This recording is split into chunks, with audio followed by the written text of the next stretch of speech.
Emergency में vaccine नहीं दे रहे हैं लोग जी, और उसको अभी रोकना है। और दूसरा प्रश्न जो इनका था कि वैक्सीन इन्होंने फर्स्ट डोज ले रखा है, बताया और दूसरा फर्स्ट डोज लिया है और ये समझ रहे हैं कि अभाव के कारण नहीं मिल रहा है। तो ऐसी बात नहीं है। कौन सा वैक्सीन ये लिए थे? कोवैक्सीन लिए थे या कोविशील्ड लिए थे? अगर कोविशील्ड लिए थे तो ये वैक्सीन 3 महीने के बाद मिलेगा, और अगर कोवैक्सीन लिए थे तो ये तो मिल रहा है, मेरे अस्पताल में भी मिल रहा है और इसमें कोई कमी नहीं है। चलिए इस बीच में एक चर्चा और कर लेते हैं, क्योंकि हमारे साथ डिप्टी डायरेक्टर साहब IGIC के हैं, हमारे साथ डायरेक्टर LNJP के हैं, उनसे भी सवाल बिल्कुल जायज बनता है। हम लोग बच्चों के इलाज के लिए कितने अभी सजग हो पाए हैं, या फिर हमारी तैयारी क्या है? बेडों की संख्या तो कल PMCH के डॉक्टर आए थे तो उन्होंने कहा कि हमने पूरी व्यवस्थाएं कर रखी है, लेकिन व्यवस्थाओं के नाम पर सिर्फ बेड ही उन्होंने बताए। तो क्या हम बिल्कुल तैयार हैं थर्ड फेज से लड़ने के लिए? अगर ठीक है वेब नहीं भी आती है तो चलेगा, लेकिन हथियार तो मजबूत रखें हम।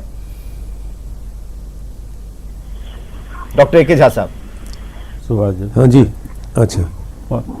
तैयारी तो बहुत ही जो है कारगर ढंग से जो है, देखिए ये जो है पिछले बार भी मैंने बतलाया था जी, जो जनसंख्या इस देश की एक बहुत बड़ी समस्या है जी, और ये महामारी भारतवर्ष में मैन मेड है। यहाँ की आबादी जो है ना तो कुछ भी ध्यान जो है इसके बचाव पर नहीं दिया गया है। इस तरह के वायरल संक्रमण में बचाव से बढ़ के अच्छा जो है कुछ भी नहीं होता है। ठीक है, आपको एक एग्जांपल मैं बतला रहा हूँ। CCMB है, centre of cellular and molecular biology का जो है भारतवर्ष का हैदराबाद में जी, करीब करीब 2000 कर्मी वहां जो है अहरनिश दिन रात काम करते हैं और सिर्फ वायरस का जो है अध्ययन करते हैं।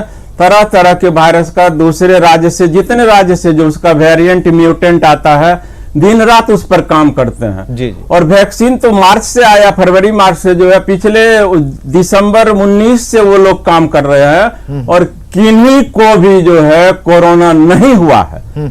सिर्फ इसके कारण से कि उन्होंने अच्छे तरह से बचाव को जो है लागू किया, मास्क पहनने का, सोशल डिस्टेंसिंग का, डिसैनिटाइजेशन का, और इस तरह से जो है पूर्णतः बच पाए वो लोग। लेकिन यहाँ जो हालत है आप तो देख ही रहे हैं बचाव का जो है। हाँ, लेकिन सरकार के तरफ से जो है जैसे ब्रिटेन की आबादी है 10 करोड़ के आसपास है और सिर्फ बिहार राज्य का जो है 10 करोड़ से ऊपर है। तो उतने आबादी को सारी व्यवस्था को कोप करना, सारा व्यवस्था करना जो है वो एक तो जो है बहुत बड़ी टास्क होती है। लेकिन उसके अनुसार से भी जो है प्रशासन के स्तर से बहुत ही सराहनीय कार्य किया जा रहा है। पूरा 2-3 डेडिकेटेड हॉस्पिटल बनाया गया है, कोरोना डेडिकेटेड हॉस्पिटल जो है। और अभी तो मतलब जो अब तो कम हो रहा है, वे बेड खाली जा रहे हैं, जैसे NMCH में खाली जा रहे हैं, और उसका जो है बच्चों के लिए व्यवस्था का भी जो है बहुत ही सुनियोजित ढंग से जो है शुरुआत किया गया है और होगा, उसकी व्यवस्था भी होगी। जी, डॉक्टर सुभाष चंद्रा जी। इसमें थोड़ा और सोचना है कि जैसे एक महामारी के रूप में आया, कभी भी कोई चीज अगर बहुत तेजी से एक बैक आ जाता है तो कोई उसकी समस्या का समाधान करना बहुत कम समय में मुश्किल पड़ता है। जैसे अगर एक बैक आप जा रहे हैं और बारिश आ गई, तुरंत तो आप बचाव नहीं कर सकते हैं, बिल्कुल नहीं, आप भीगे नहीं। तो उसी तरह ये जो वर्क किया गया, ऑक्सीजन का जितना डिमांड हम लोग का नॉर्मल वे में था, और अगर होना था, देखे सोचना है, पब्लिक को भी सोचना है कि हमको कोरोना हुआ कैसे।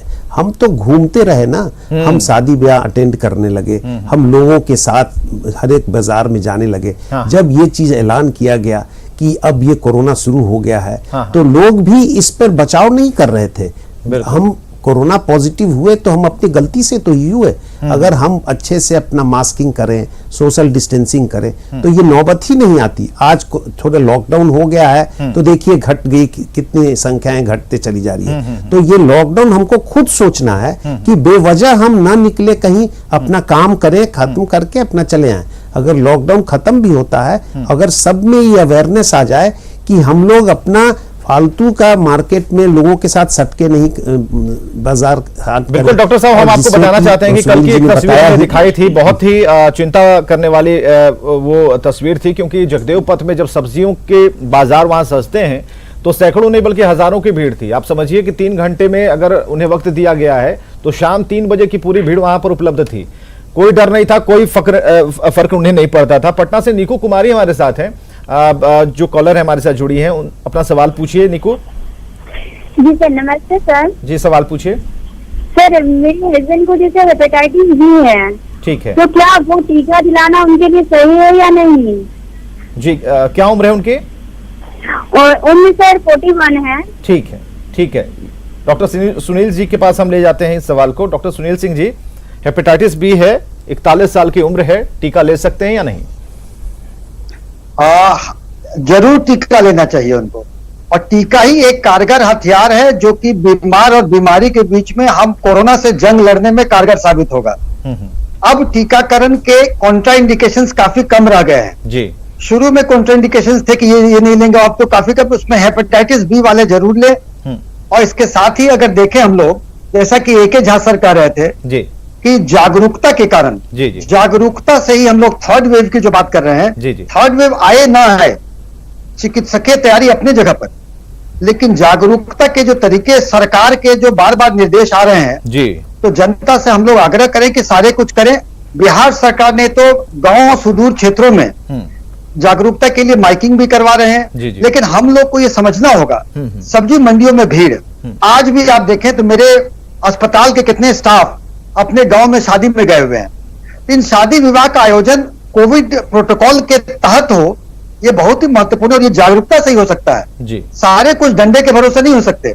जी, जी एक पक्ष विपक्ष के लड़ाई करते हैं, अपने अपने नेता को दोष देते हैं, उससे बात नहीं बनती है। जी जी, हम सबको, हर individual, civil society, NGO, government organisation, डॉक्टरी ऑर्गेनाइजेशन, आप मीडिया, सारे लोग मिलकर जागरूक करेंगे, जनता जागरूक होगा तभी कोरोना से विजय प्राप्त कर सकेंगे। बिल्कुल। ये दोषारोपण करके सरकार पर सब कुछ मर के विपक्ष मुस्कुरा रहा हो कि हम राजनीतिक जंग जीत गए, तो ऐसे नहीं होता है। इसके लिए सारे कोई लोग वक्त को नहीं है, मिलकर बिल्कुल। बिल्कुल डॉक्टर जी, साहब, जी, सब लोग मिलकर। गया से कौशल जी हैं, अपना सवाल पूछिए। कौशल जी, कौशल जी अपना सवाल पूछिए। कौशल जी, हाँ अपना सवाल पूछ सकते हैं।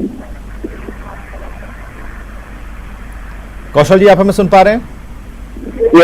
हाँ जी, अपना सवाल हाँ, पूछिए। मैं पूछ रहा था सर कि मैं जो था, मैं हेलो जी पूछिए। हेलो जी हाँ पूछिए। जी, मैं पूछ रहा था कि मैं जो था सर कि कोविड पॉजिटिव हो गया था, लेकिन अब मेरी रिपोर्ट जो है निगेटिव आ गई है, लेकिन फिर भी अभी दिन बीत जाने के बावजूद भी अभी सर मुझे प्रॉब्लम हो रहा है। मतलब क्या सर दर्द कभी हो रहा है, कभी थोड़ा हल्का बुखार आ जा रहा है, तो ये कब तक रहेगा इस तरह का? क्योंकि मैं ऑलरेडी पोस्टेड हूँ, मुझे जाना जॉब। दो बातें आप बताइए, रिपोर्ट कब निगेटिव आई? हाँ जी, रिपोर्ट आपकी नेगेटिव कब आई? निगेटिव आई थी सर 30 तारीख को। 30 तारीख को। आपकी उम्र क्या है? हाँ जी, हाँ जी, तो मैं 36 ईयर। ठीक है, ठीक है, हाँ। ठीक है। Doctor A K. झा साहब, इनका उत्तर दीजिए। एक तो इनका जो पहले जो कोरोना पॉजिटिव हुए थे उसमें आरटीपीसीआर का सीटी वैल्यू कितना था वो महत्वपूर्ण है। ठीक है। और एक बार ये निगेटिव हो गए हैं तो post Covid syndrome, post corona syndrome जो है एक होता है, और इनका जो जो तकलीफ है, जैसे जो है कमजोरी रहती है, या मन नहीं लगता है काम में, या हल्का बुखार रहता है। हल्का बुखार कहने से नहीं होता, उसको माउथ टेम्परेचर जो है 4 आवरली 6 आवरली देखने पर 99 से ऊपर रहने पर जो है उसका कुछ करना पड़ता है। इस तरह से नहीं जो हमको छूने पर लगता है हल्का बुखार है, नहीं, बिल्कुल। और अपना इम्यून को मजबूत करने के लिए, इम्यून सिस्टम को जो है पुनः नहीं संक्रमित हो जाए, जो कि हो रहे हैं लोग, उसके लिए जो है जैसा शुरू में बताया गया था, डॉक्टर सुनील ने बोला था, तो उसको भी ये करना चाहिए। और वैक्सीन जो है वो 1 महीने के बाद अवश्य लगवा लें। ये चलिए कौशल जी, अपना वैक्सीन जरूर लगा सकते हैं 1 महीने के बाद, लेकिन जरा ध्यान रखिएगा फीवर के बारे में, और ये नहीं कि शरीर अब खुद से छू रहे हैं, कह रहे हैं कि मुझे थोड़ा बुखार जैसा लग रहा है, ऐसा नहीं चलेगा। आप बुखार को नोट करें, उन नंबर्स को नोट करें कि कब कितने घंटे बाद आपको कितना बुखार रहता है। इससे क्या होता है कि चिकित्सकों को आपकी उस पूरी लिस्ट पढ़ने के बाद कि कब आपको कितना फीवर रहा, कब उतरा, क्या दवाएं आपने ली, तो ये बताना काफी आसान होता है। विजय है पटना से। विजय जी अपना सवाल पूछ सकते हैं। विजय जी अपना सवाल पूछ सकते हैं। टेलीविजन का वॉल्यूम म्यूट कीजिए, हमारे डॉक्टर साहब आपके सवाल का इंतजार कर रहे हैं। सर हेलो जी अपना सवाल पूछिए। सर, मेरी मम्मी का ऑपरेशन हुआ था, बाईपास सर्जरी हुआ था 2015 में। ठीक है। और उनको डायबिटीज भी है और शुगर भी है और हाई ब्लड प्रेशर भी है। ठीक है। दवाई चल रहा है, क्या वो वैक्सीन ले सकती हैं? जी ये सवाल आप पहुंचाते हैं डॉक्टर ए के झा साहब के पास।